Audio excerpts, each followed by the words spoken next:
सियावर रामचंद्र की जय।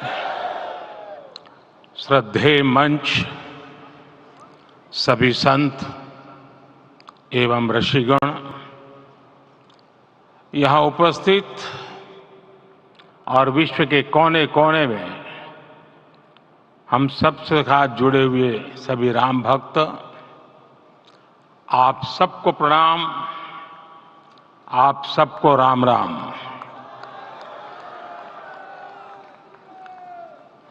आज हमारे राम आ गए हैं।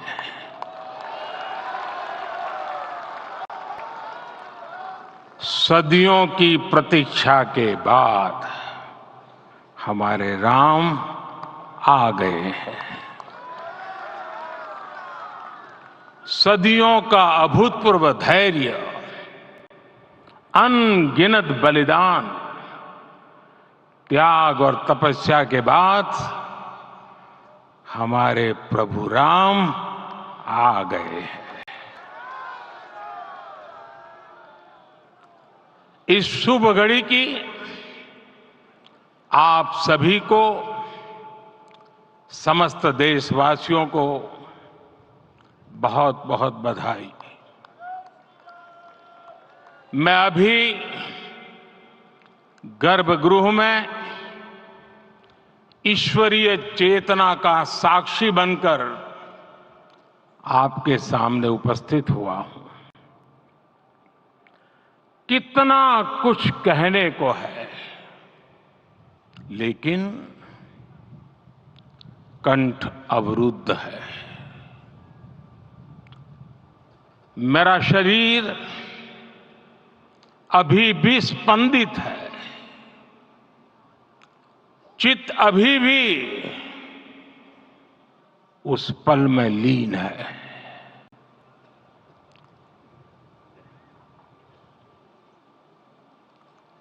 हमारे रामलला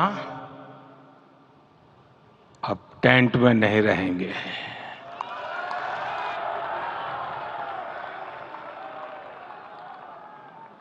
हमारे रामलला अब इस दिव्य मंदिर में रहेंगे।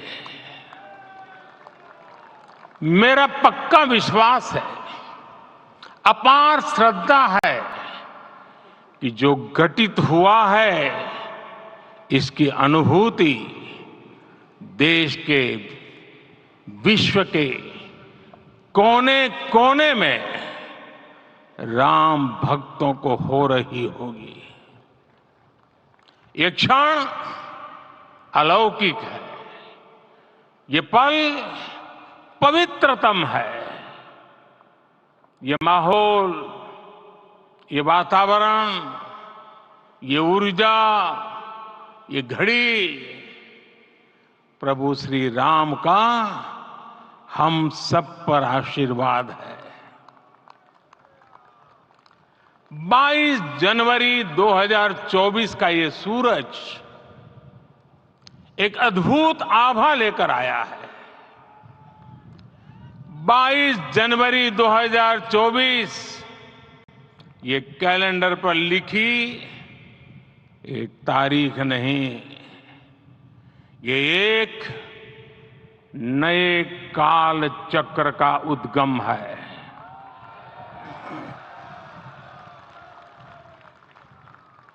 राम मंदिर के भूमि पूजन के बाद से प्रतिदिन पूरे देश में उमंग और उत्साह बढ़ता ही जा रहा था। निर्माण कार्य देख देशवासियों में हर दिन एक नया विश्वास पैदा हो रहा था। आज हमें सदियों के उस धैर्य की धरोहर मिली है। आज हमें श्री राम का मंदिर मिला है। गुलामी की मानसिकता को तोड़कर उठ खड़ा हो राष्ट्र।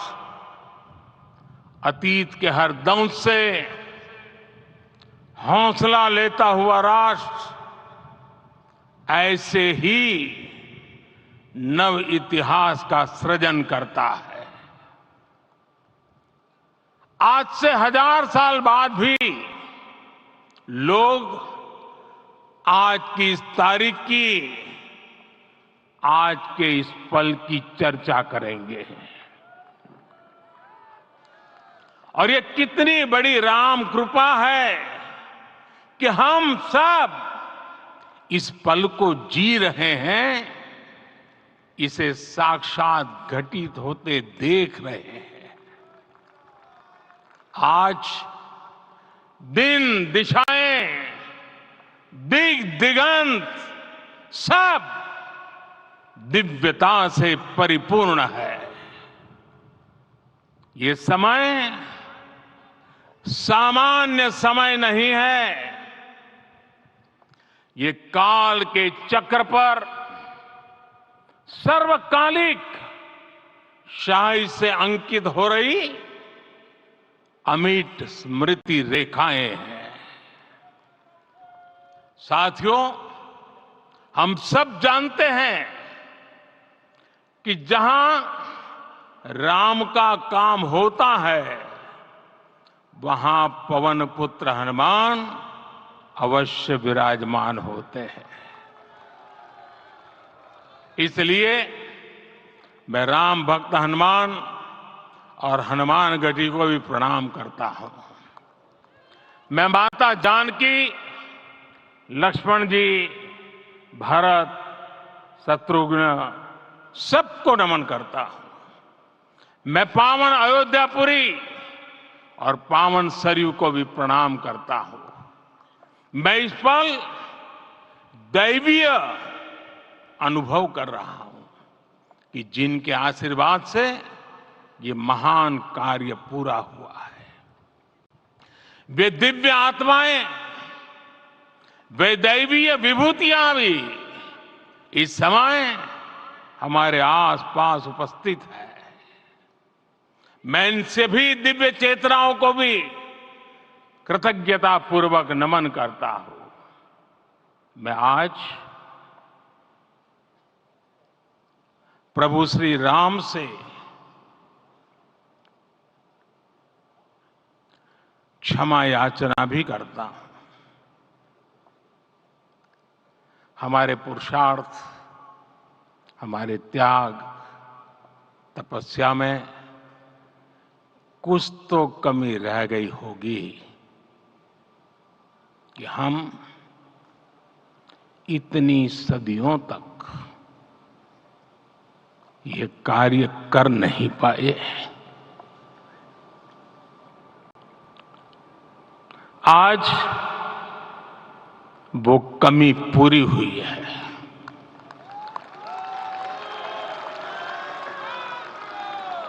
मुझे विश्वास है प्रभु राम आज हमें अवश्य क्षमा करेंगे। मेरे प्यारे देशवासियों, त्रेता में राम आगमन पर पूज्य संत तुलसीदास जी ने लिखा है, प्रभु बिलो की हर से पुरबासी, जनित वियोग विपत्ति समनासी। अर्थात प्रभु का आगमन देकर ही सब अयोध्यावासी, समग्र देशवासी हर्ष से भर गए। लंबे वियोग से जो आपत्ति आई थी, उसका अंत हो गया। उस कालखंड में तो वो वियोग केवल 14 वर्षों का था। तब भी इतना असह्य था। इस युग में तो अयोध्या और देशवासियों ने सैकड़ों वर्षों का वियोग सहा है। हमारी कई कई पीढ़ियों ने वियोग सहा है।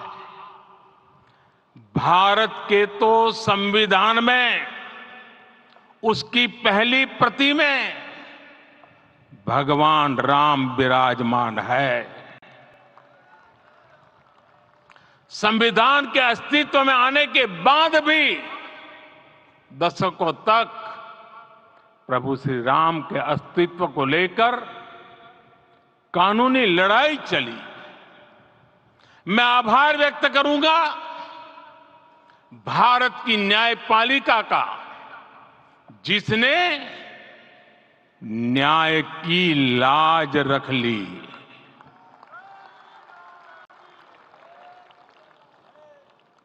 न्याय के पर्याय प्रभु राम का मंदिर भी न्यायबद्ध तरीके से ही बना। साथियों, आज गांव-गांव में एक साथ कीर्तन संकीर्तन हो रहे हैं। आज मंदिरों में उत्सव हो रहे हैं, स्वच्छता अभियान चलाए जा रहे हैं। पूरा देश आज दीपावली मना रहा है। आज शाम घर घर राम ज्योति प्रज्वलित करने की तैयारी है। कल मैं श्री राम के आशीर्वाद से धनुषकोडी में राम सेतु के आरंभ बिंदु अरिचल मुनाई पर था। जिस घड़ी प्रभु राम समुद्र पार करने निकले थे, वो एक पल था जिसने काल चक्र को बदला था। उस भावमय पल को महसूस करने का मेरा ये विनम्र प्रयास था। वहां पर मैंने पुष्प वंदना की। वहां मेरे भीतर एक विश्वास जगा कि जैसे उस समय काल चक्र बदला था, उसी तरह अब काल चक्र फिर बदलेगा और शुभ दिशा में बढ़ेगा। अपने 11 दिन के व्रत अनुष्ठान के दौरान मैंने उन स्थानों का चरण स्पर्श करने का प्रयास किया जहां प्रभु राम के चरण पड़े थे। चाहे वो नासिक का पंचवटी धाम हो, केरला का पवित्र त्रिपायर मंदिर हो, आंध्र प्रदेश में लेपाक्षी हो, श्रीरंगम में रंगनाथ स्वामी मंदिर हो, रामेश्वरम में श्री रामनाथ स्वामी मंदिर हो, या फिर धनुषकोडी। मेरा सौभाग्य है कि इसी पुनीत पवित्र भाव के साथ मुझे सागर से सरयू तक की यात्रा का अवसर मिला। सागर से सरयू तक हर जगह राम नाम का वही उत्सव भाव छाया हुआ है। प्रभु राम तो भारत की आत्मा के कण कण से जुड़े हुए हैं। राम भारतवासियों के अंतर मन में विराजे हुए हैं। हम भारत में कहीं भी किसी की अंतरात्मा को छुएंगे तो इस एकत्व की अनुभूति होगी और यही भाव सब जगह मिलेगा। इससे उत्कृष्ट, इससे अधिक देश को समायोजित करने वाला सूत्र और क्या हो सकता है। मेरे प्यारे देशवासियों, मुझे देश के कोने कोने में अलग अलग भाषाओं में रामायण सुनने का अवसर मिला है, लेकिन विशेषकर पिछले 11 दिनों में रामायण अलग अलग भाषा में अलग राज्यों से मुझे विशेष रूप से सुनने का मौका मिला। राम को परिभाषित करते हुए ऋषियों ने कहा है, रमन्ते यस्मिन् इति रामः, अर्थात जिसमें रम जाए वही राम है। राम लोक की स्मृतियों में, पर्वत से लेकर परंपराओं में सर्वत्र समाये हुए हैं। हर युग में लोगों ने राम को जिया है। हर युग में लोगों ने अपने अपने शब्दों में अपनी अपनी तरह से राम को अभिव्यक्त किया है। और ये राम रस जीवन प्रवाह की तरह निरंतर बहता रहता है। प्राचीन काल से भारत के हर कोने के लोग राम रस का आचमन करते रहे हैं। राम कथा असीम है और रामायण भी अनंत है। राम के आदर्श, राम के मूल्य, राम की शिक्षाएं सब जगह एक समान है। प्रिय देशवासियों, आज इस ऐतिहासिक समय में देश उन व्यक्तित्वों को भी याद कर रहा है जिनके कार्य और समर्पण की वजह से आज हम ये शुभ दिन देख रहे हैं। राम के इस काम में कितने ही लोगों ने त्याग और तपस्या की पराकाष्ठा करके दिखाई है। उन अनगिनत राम भक्तों के, उन अनगिनत कार सेवकों के और उन अनगिनत संत महात्माओं के हम सब ऋणी हैं। साथियों, आज का ये अवसर उत्सवता का क्षण तो है ही, लेकिन इसके साथ ही यह क्षण भारतीय समाज की परिपक्वता के बोध का भी क्षण है। हमारे लिए ये अवसर सिर्फ विजय का नहीं, विनय का भी है। दुनिया का इतिहास साक्षी है कि कई राष्ट्र अपने ही इतिहास में उलझ जाते हैं। ऐसे देशों ने जब भी अपने इतिहास की उलझी हुई गांठों को खोलने का प्रयास किया, उन्हें सफलता पाने में बहुत कठिनाई आई, बल्कि कई बार तो पहले से ज्यादा मुश्किल परिस्थितियां बन गई। लेकिन हमारे देश ने इतिहास की इस गांठ को जिस गंभीरता और भावुकता के साथ खोला है, वो ये बताती है कि हमारा भविष्य हमारे अतीत से बहुत सुंदर होने जा रहा है। वो भी एक समय था जब कुछ लोग कहते थे कि राम मंदिर बना तो आग लग जाएगी। ऐसे लोग भारत के सामाजिक भाव की पवित्रता को नहीं जान पाए। रामलला के इस मंदिर का निर्माण भारतीय समाज के शांति, धैर्य, आपसी सद्भाव और समन्वय का भी प्रतीक है। हम देख रहे हैं ये निर्माण किसी आग को नहीं, बल्कि ऊर्जा को जन्म दे रहा है। राम मंदिर समाज के हर वर्ग को एक उज्जवल भविष्य के पथ पर बढ़ने की प्रेरणा लेकर आया है।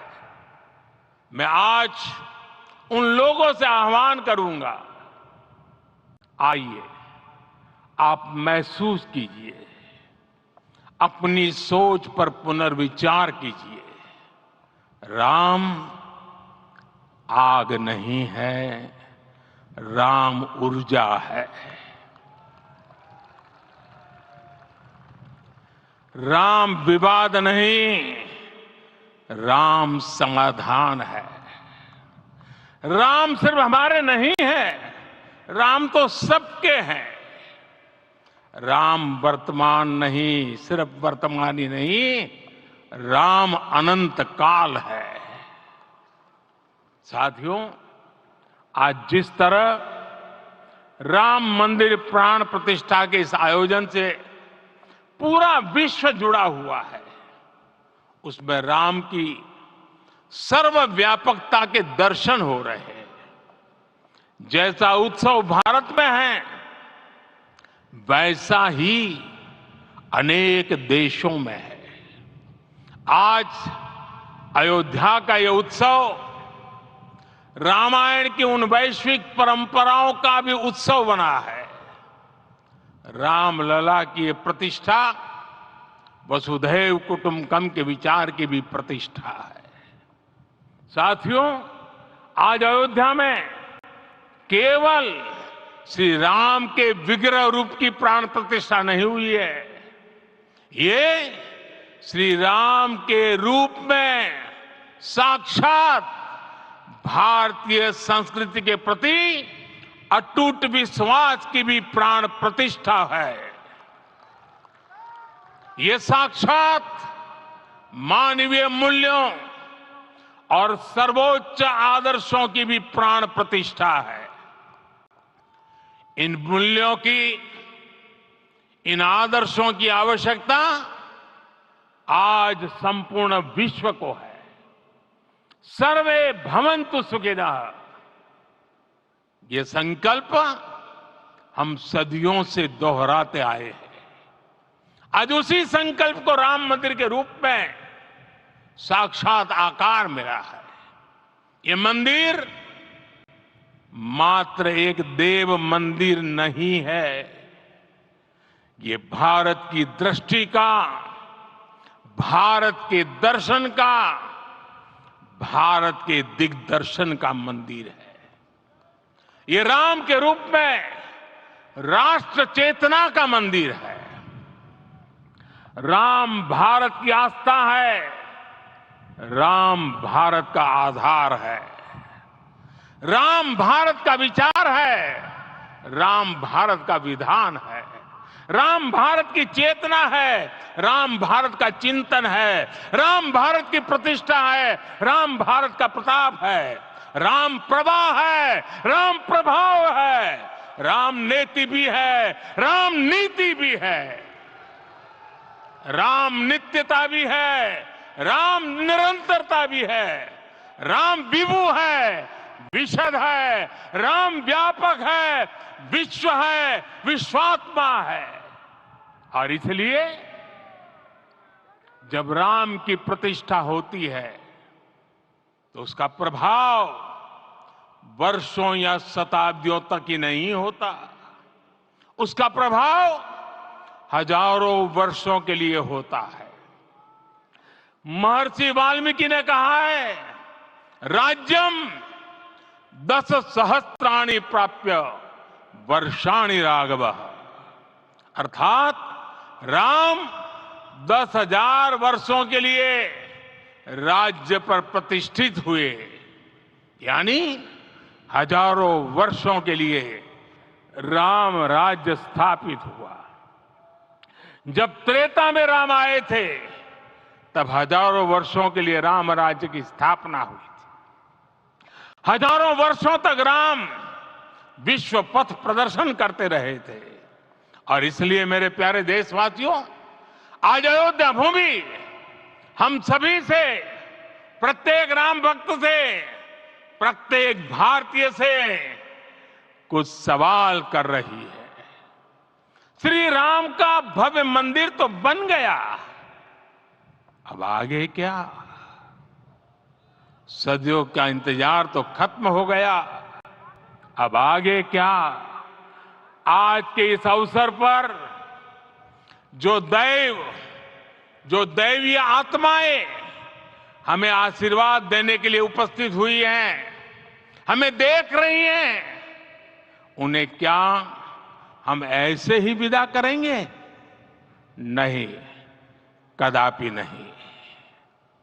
आज मैं पूरे पवित्र मन से महसूस कर रहा हूं कि काल चक्र बदल रहा है।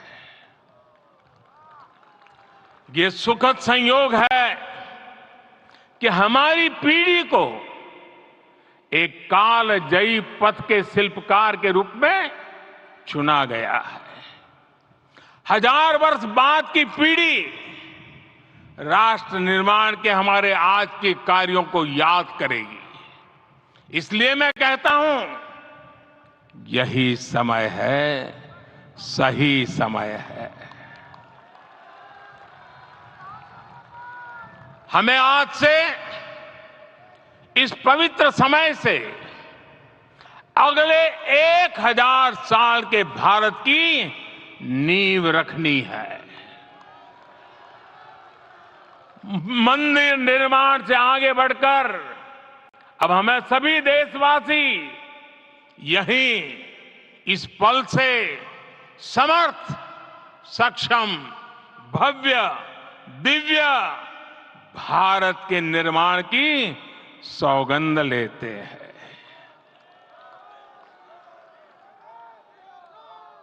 राम के विचार मानस के साथ ही जनमानस में भी हो, यही राष्ट्र निर्माण की सीढ़ी है। साथियों, आज के युग की मांग है कि हमें अपने अंतःकरण को विस्तार देना होगा।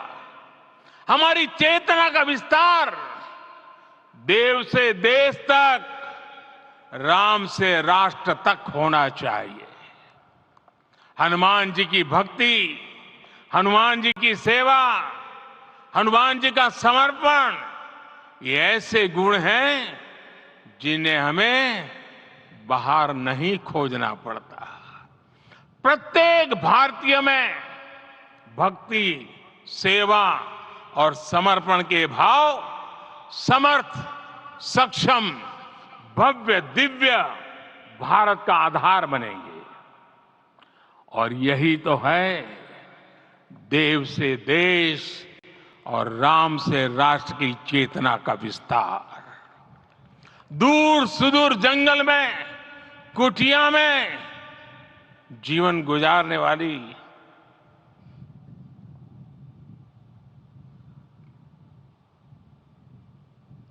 मेरी आदिवासी मां शबरी का ध्यान आते ही अप्रतिम विश्वास जागृत होता है। मां शबरी तो कब से कहती थी, राम आएंगे।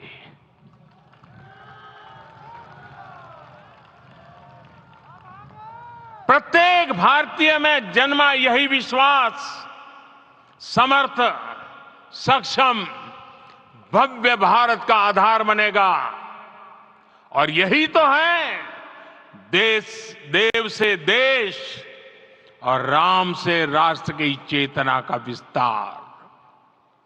हम सब जानते हैं कि निषाद राज की मित्रता सभी बंधनों से परे है। निषाद राज का राम के प्रति सम्मोहन, प्रभु राम का निषाद राज के लिए अपनापन कितना मौलिक है। सब अपने हैं, सभी समान है। प्रत्येक भारतीय में अपनत्व की, बंधुत्व की ये भावना समर्थ, सक्षम, भव्य, दिव्य भारत का आधार बनेगी। और यही तो है देव से देश और राम से राष्ट्र की चेतना का विस्तार। साथियों, आज देश में निराशा के लिए रत्ती भर भी स्थान नहीं है। मैं तो बहुत सामान्य हूं, मैं तो बहुत छोटा हूं, अगर कोई ये सोचता है तो उसे गिलहरी के योगदान को याद करना चाहिए। गिलहरी का स्मरण ही हमें हमारी इस हिचक को दूर करेगा, हमें सिखाएगा कि छोटे बड़े हर प्रयास की अपनी ताकत होती है अपना योगदान होता है और सबके प्रयास की यही भावना समर्थ, सक्षम, भव्य, दिव्य भारत का आधार बनेगी। और यही तो देव से देश और राम से राष्ट्र की चेतना का विस्तार। साथियों, लंकापति रावण प्रकांड ज्ञानी थे, अपार शक्ति के धनी थे, लेकिन जटायु जी की मूल्य निष्ठा देखिए। वे महाबली रावण से भिड़ गए। उन्हें भी पता था कि वो रावण को परास्त नहीं कर पाएंगे, लेकिन फिर भी उन्होंने रावण को चुनौती दी। कर्तव्य की यही पराकाष्ठा समर्थ, सक्षम, भव्य, दिव्य भारत का आधार है। और यही तो है देव से देश और राम से राष्ट्र की चेतना का विस्तार। आइए हम संकल्प लें कि राष्ट्र निर्माण के लिए हम अपने जीवन का पल पल लगा देंगे। राम काज से राष्ट्र काज, समय का पल पल, शरीर का कण कण राम समर्पण को राष्ट्र समर्पण के ध्येय से जोड़ देंगे। मेरे देशवासियों, प्रभु श्री राम की हमारी पूजा विशेष होनी चाहिए। ये पूजा स्व से ऊपर उठ करके समष्टि के लिए होनी चाहिए। ये पूजा अहम से उठकर वयम के लिए होनी चाहिए।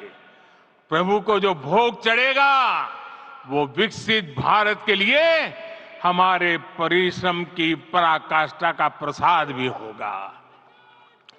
हमें नित्य पराक्रम, पुरुषार्थ, समर्पण का प्रसाद प्रभु राम को चढ़ाना होगा। इनसे नित्य प्रभु राम की पूजा करनी होगी, तब हम भारत को वैभवशाली और विकसित बना पाएंगे।